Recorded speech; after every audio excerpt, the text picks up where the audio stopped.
നമ്മുടെ നാട്ടിൽ കുറേ കാലമായി കണ്ടുവരുന്ന ഒരു ദുഷ്പ്രവണതയുണ്ട്. അതല്ലെങ്കിൽ ചില കോപ്രായങ്ങളുണ്ട്. കല്യാണങ്ങളുമായി ബന്ധപ്പെട്ട്, വിവാഹങ്ങളുമായി ബന്ധപ്പെട്ട് നമ്മുടെ ന്യൂജൻ പിള്ളേർ കാണിക്കുന്ന ചില കോപ്രായങ്ങൾ. ഇപ്പം ന്യൂജൻ കാണിക്കുന്നതെല്ലാം കുഴപ്പമാണെന്നോ അവർ കാണിക്കുന്നതൊന്നും ശരിയല്ല എന്നല്ല നമ്മൾ ഈ പറയുന്നത്. തീർച്ചയായിട്ടും നമ്മുടെ ന്യൂജൻ കുട്ടികൾക്ക് വളരെ ചുണയും ഒക്കെ ഉള്ള കുട്ടികളുണ്ട്. അവർ കാണിക്കുന്ന നല്ല നല്ല കാര്യങ്ങൾ, നല്ല നമ്മൾ കാണുന്നതിനേക്കാൾ, നമ്മൾ ചിന്തിക്കുന്നതിനേക്കാൾ അപ്പുറം അവർ കാണുകയും ചിന്തിക്കുകയും ചെയ്യുന്ന കുട്ടികളാണ് പുതിയ കുട്ടികൾ, സമ്മതിക്കുന്നു. പക്ഷേ നിങ്ങൾ ഈ വിവാഹവുമായി ബന്ധപ്പെട്ട് കേരളത്തിൽ അങ്ങോളം ഇങ്ങോളം നിങ്ങൾ കാണിക്കുന്ന ചില കോപ്രായങ്ങളുണ്ടല്ലോ, ആ കോപ്രായങ്ങൾ കൃത്യമായിട്ടും അതിനെ കോപ്രായങ്ങൾ എന്നല്ല വിളിക്കേണ്ടത്, തെമ്മാടിത്തരമാണ് എന്നാണ് വിളിക്കേണ്ടത്. അത് ഉറച്ചു തന്നെ പറയുന്നു. കാരണം നിങ്ങൾ ഈ കല്യാണത്തിൻ്റെ ഒരു എന്താ പറയുക, അതിൻ്റെ ഒരു ന്യൂജൻ ഫേസ് കൊണ്ടുവരാൻ വേണ്ടിയിട്ട് വരനെയും വധുവിനെയും കഴുതപ്പുറത്തിരുത്തി കൊണ്ടുപോകുന്നു. അതുപോലെ തന്നെ പിന്നെ JCBയുടെ തുമ്പിക്കകത്ത് ഇരുത്തി കൊണ്ടുപോകുന്നു, കാളവണ്ടിയിൽ വലിച്ചു കൊണ്ടുപോകുന്നു, പടക്കം പൊട്ടിക്കുന്നു, കുട്ടികളുടെ മുന്നിൽ മുളക് പൊടി വിതറുന്നു, കുടിക്കാൻ പഴിഞ്ഞു കൊടുക്കുന്നു. ഇങ്ങനെ എന്തെല്ലാം കോപ്രായങ്ങൾ. സത്യത്തിൽ രക്ഷാകർത്താക്കൾ ഇതെല്ലാം കണ്ടും കേട്ടും സുഖിച്ച് ജനങ്ങൾ മുഴുവനും ഇഷ്ടപ്പെട്ടിരിക്കുന്നു എന്നാണോ നിങ്ങൾ വിചാരിക്കുന്നത്? അല്ല. സത്യത്തിൽ പുതിയ തലമുറയല്ലേ, അവരല്പം ഒന്ന് ആഘോഷിച്ചോട്ടെ എന്ന ഒരു കൺസിഡറേഷൻ, ഒരു പരിഗണന നൽകുമ്പോൾ നിങ്ങളത് ദുരുപയോഗം ചെയ്യുന്നു എന്നത് സത്യം തന്നെയാണ്, യാഥാർത്ഥ്യം തന്നെയാണ്. ഇതാ ഇന്ന് കണ്ണൂരിൽ ഇന്നലെ നടന്ന സംഭവം.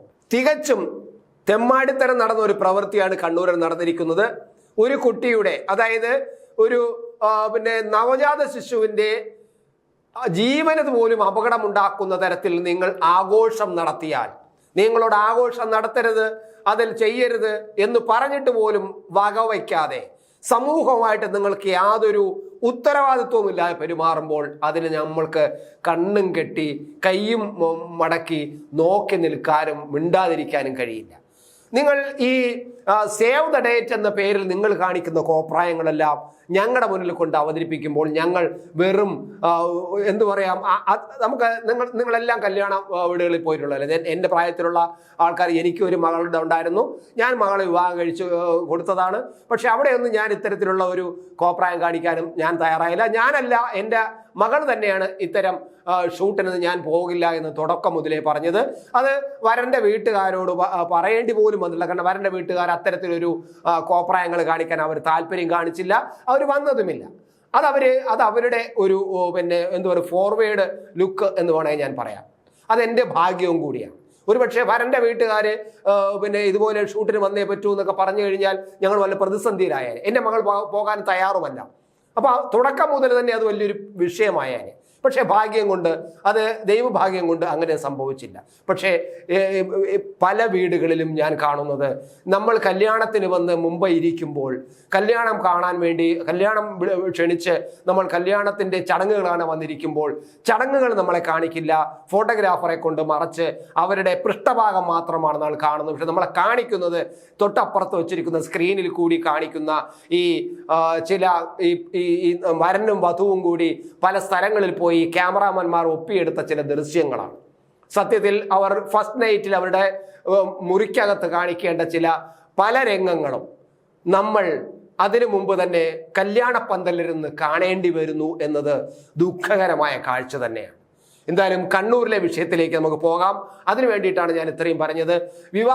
കണ്ണൂരിലെ വിവാഹഘോഷത്തിനിടെ പൊട്ടിച്ച ഉഗ്രശേഷിയുള്ള പടക്കങ്ങളുടെ ശബ്ദം കാരണം 22 ദിവസം മാത്രം പ്രായമുള്ള ഒരു കുഞ്ഞിന് ഗുരുതരമായ ആരോഗ്യ പ്രശ്നങ്ങൾ ഉണ്ടായിരിക്കുന്നതാണ് ഇപ്പോഴത്തെ ഏറ്റവും പ്രധാനപ്പെട്ട വിഷയം. അപസ്മാരം ഉൾപ്പെടെ ഉണ്ടായതിനെ തുടർന്ന് തൃപ്പങ്കോട്ടൂർ സ്വദേശികളായ അഷറഫ് റഫാന ദമ്പതികളുടെ കുഞ്ഞ് തീവ്ര പരിചരണ വിഭാഗത്തിൽ ഇപ്പോൾ ചികിത്സയിലാണ് എന്നത് നിങ്ങൾ ഓർക്കുക. ഈ ന്യൂജൻ പിള്ളേർ ഓർക്കുക. ഞായറാഴ്ചയും തിങ്കളാഴ്ചയുമായി സമീപത്തെ വീട്ടിൽ നടന്ന വിവാഹാഘോഷത്തിനിടെയാണ് ഉഗ്രശേഷിയുള്ള പടക്കങ്ങൾ ഉപയോഗിച്ചത്. ഒപ്പം ബാൻഡ് സെറ്റും ഉണ്ടായിരുന്നു. പടക്കം പൊട്ടിക്കരുതെന്നും പലതവണ, കുഞ്ഞിന് ഇത് ബുദ്ധിമുട്ടാണെന്നും പടക്കം പൊട്ടിക്കരുതെന്നും പലതവണ പറഞ്ഞിട്ടും വകവച്ചില്ലെന്നാണ് ഇപ്പോൾ കുഞ്ഞിനെ പരിചരിക്കുന്ന സ്ത്രീയും അതുപോലെ രക്ഷാകർത്താക്കളും പറയുന്നത്. ഞായറാഴ്ച രാത്രി 10 മണിയോടെയാണ് ആദ്യ സംഭവം ഉണ്ടായത്. വൻ ശബ്ദത്തിൽ പൊട്ടിത്തെറിയാണ് ഉണ്ടായത്. പെട്ടെന്നുണ്ടായ ശബ്ദത്തെ തുടർന്ന് കുഞ്ഞിന്റെ വായയും കണ്ണും തുറന്ന നിലയിലായി പോയി എന്നാണ് പറയുന്നത്. കുട്ടി ശബ്ദം കേട്ട് വല്ലാതെ അന്താളിച്ചു പോയി, വായും തുറന്ന് കണ്ണും തുറന്ന് അങ്ങനെ ഇരുന്നു കുട്ടി കുറെ നേരത്തേക്ക്. അപ്പോൾ രക്ഷാകർത്താക്കളുമൊക്കെ വിചാരിച്ചത് കുഞ്ഞ് മരിച്ചുപോയോ എന്ന് പോലും അവർ സംശയിക്കണം. ആലോചിച്ച് നോക്കുക ഒരു കുഞ്ഞിന്റെ അവസ്ഥ, ഒരു രക്ഷാകർത്താക്കളുടെ അവസ്ഥ. ഈ പിള്ളേരുടെ ഈ അതിരുകെട്ട ആഘോഷമാണ് ഇതിന് കാരണമെന്ന് പറയുമ്പോൾ സത്യത്തിൽ ഈ പിള്ളേരെ നമുക്ക് എന്ത് ചെയ്യണമെന്ന് ഇവിടുത്തെ സമൂഹമാണ് തീരുമാനിക്കേണ്ടത്. എന്തായാലും പിറ്റേ ദിവസം തിങ്കളാഴ്ചയും ഇതേപോലെ തന്നെ കല്യാണം നടന്നു. അന്ന് വൈകിട്ടും അവർ വരൻ ഉറങ്ങുന്ന സമയത്ത് സമാനമായ രീതിയിൽ വലിയ പടക്കങ്ങൾ പൊട്ടിച്ച ആഘോഷങ്ങൾ ഉണ്ടായി. വൻ പൊട്ടിത്തെറിയാണ് ഈ സമയത്തും ഉണ്ടായത്. ശബ്ദം കേട്ടതിന് പിന്നാലെ കുഞ്ഞിന്റെ വായും കണ്ണും തുറന്നുപോയി. 10 മിനിറ്റോളം ആ രീതിയിൽ തുടർന്നു. ശേഷം അനക്കമില്ലാതായപ്പോൾ കാലിന് അടിയിൽ കുറെ നേരം തട്ടിയ ശേഷമാണ് കുഞ്ഞ് കരഞ്ഞതും അനക്കം വന്നതും എന്ന് പറയുന്നു. നമ്മുടെ വീട്ടിലെ കുഞ്ഞുങ്ങൾക്കാണ് സംഭവിച്ചെങ്കിൽ ഒന്ന് ആലോചിക്കുക നമുക്ക് എങ്ങനെ താങ്ങാൻ കഴിയുമെന്ന്. അതിനുശേഷം വരൻ തിരികെ വീട്ടിലെത്തിയ ശേഷം രാത്രിയിലും സമാനമായ രീതിയിൽ ഉഗ്ര ശബ്ദത്തിൽ പടക്കം പൊട്ടിച്ചു. ഈ സമയത്താണ് കുഞ്ഞിന് കൂടുതൽ പ്രശ്നങ്ങൾ ഉണ്ടായത്. ഇതിനിടയിലെല്ലാം പടക്കം പൊട്ടിക്കരുതെന്ന്, ആഘോഷം കുറയ്ക്കണമെന്നും പല തവണ അവരോട് പോയി ആവശ്യപ്പെട്ടിരുന്നു. എന്നാൽ ആരും വകവച്ചില്ലെന്നും കുഞ്ഞിനെ പരിചരിക്കുന്ന സ്ത്രീ തന്നെ പറയുന്നുണ്ട്. വരനെ അനയിക്കുന്ന ചടങ്ങിനിടെയായിരുന്നു ഉഗ്ര ശബ്ദമുള്ള സ്ഫോടക വസ്തുക്കൾ ഉപയോഗിച്ചുള്ള ആഘോഷം. നടപടി ആവശ്യപ്പെട്ട് കുടുംബം കൊളവല്ലൂർ പോലീസിന് പരാതി നൽകിയിട്ടുണ്ട്. മക്കൾക്ക് നീതി കിട്ടണമെന്നും കല്യാണഘോഷത്തിന്റെ ഭാഗമായുള്ള ആഭാസം അവസാനിപ്പിക്കണമെന്നും കുഞ്ഞിന്റെ പിതാവ് അഷ്റഫ് പറയുകയും ചെയ്യുന്നുണ്ട്. പക്ഷേ ഇങ്ങനെ ഈ വാർത്തയെ കണ്ടാൽ പോരാ എന്നതാണ്. കൃത്യമായും പോലീസ് കേസെടുക്കണം.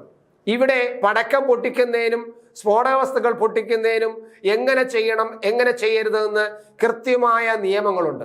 അമ്പലത്തിൽ പടക്കം പൊട്ടിക്കുന്നതിന് മാത്രം നിയന്ത്രണം കൊണ്ടുവരികയും മറ്റുള്ളിടത്ത് ആർക്കും എന്തും എവിടെയും എപ്പോഴും പടക്കം പൊട്ടിക്കാമെന്നുള്ള അവസ്ഥ വരികയും ചെയ്യുക എന്ന് പറഞ്ഞാൽ അത് അംഗീകരിക്കാൻ കഴിയില്ല. അമ്പലത്തിൽ ആചാരത്തിന്റെ ഭാഗമായോ ആഘോഷത്തിന്റെ ഭാഗമായോ പടക്കം പൊട്ടിക്കുമ്പോൾ അതിന്മേൽ കോടതികൾ ഇടപെടുന്നത് നമ്മൾ കാണുന്നുണ്ട്. ആയിക്കോട്ടെ, നിയമപരമായ കാര്യം. പക്ഷേ അപ്പോഴും ഇവിടെ ഏത് കോപ്രായത്തം കാണിക്കാനും തെമ്മാടിത്തരം കാണിക്കാനും ഈ ഒരു കുഞ്ഞിന്റെ ജീവൻ പോലും അപകടപ്പെടുന്ന തരത്തിൽ ന്യൂജൻ പിള്ളേർ ആഘോഷം നടത്തുമ്പോൾ അതിനെതിരെ മിണ്ടാതിരിക്കാൻ കഴിയില്ല. കൃത്യമായിട്ടും പോലീസ് കേസെടുക്കണം. പോലീസ് കേസെടുക്കുക എന്ന് പറഞ്ഞാൽ വെറുതെ ഒരു കേസെടുക്കൽ പോരാ. ഈ ആ വീട്ടിന്റെ, അതായത് വിവാഹം നടത്തിയ വീട്ടിലെ ആൾക്കാരെയും അവിടുത്തെ വരനെയും വധുവിനെയും അതുപോലെ അവരുടെ മാതാപിതാക്കളെയും ഇത് ആഘോഷം നടത്തിയ പിള്ളേരെയും എല്ലാവരെയും ഓരോരുത്തരെയായി ഐഡന്റിഫൈ ചെയ്ത് ഓരോരുത്തരെയും പേരിൽ FIR ഇട്ട് കൃത്യമായിട്ട് കേസെടുക്കണം. ഇത് കേരളത്തിൽ അനുവദിക്കാൻ പാടില്ല. ഇത് പലതവണ നമ്മൾ പറഞ്ഞിട്ടുള്ളതാണ്. പക്ഷേ ഇവിടുത്തെ അധികൃതർ അങ്ങ് പിള്ളേരല്ലേ നടക്കട്ടെ എന്ന് വിചാരിച്ചത് കൊണ്ടാണ്. നമ്മളും അങ്ങനെയാണ് വിചാരിച്ച, പിള്ളേരല്ലേ അവരൊന്ന് ആഘോഷിച്ചോട്ടെ എന്ന് വിചാരിക്കുമ്പോൾ അതിര് കടക്കുമ്പോൾ അതിനെ നിയന്ത്രിക്കുക തന്നെ വേണം തീർച്ചയായും. ഓരോ ജീവിതവും ഓരോ കഥകളാണ്, വേറിട്ട കഥകളുടെ ഒരു കൂട്ടായ്മ. വേണമെങ്കിൽ നമുക്കതിനെ ഒരു നോവലെന്ന് പേരിടാം. അതുപോലൊരു നോവലല്ലേ നിങ്ങളുടെ ജീവിതവും? എന്താ, ശരിയല്ലേ? നിങ്ങളുടെ അനുഭവങ്ങൾ, കഥകൾ എന്തുമായിക്കൊള്ളട്ടെ, അത് കേൾക്കാൻ DNA ന്യൂസിലൂടെ ഞാൻ എത്തുന്നു. കഥ പോലൊരു ജീവിതം, അതിനായി ഞാൻ നിങ്ങൾക്ക് വേണ്ടി കാത്തിരിക്കുന്നു. നമുക്ക് ഒന്നിച്ച് കാണാം, കുറേ കാര്യങ്ങൾ സംസാരിക്കാം, വേദനകൾ പങ്കിടാം. നിങ്ങളുടെ വിഷയങ്ങൾ, അനുഭവങ്ങൾ അത് ഞങ്ങളെ അറിയിക്കേണ്ട വിലാസം താഴെ കൊടുക്കുന്നു.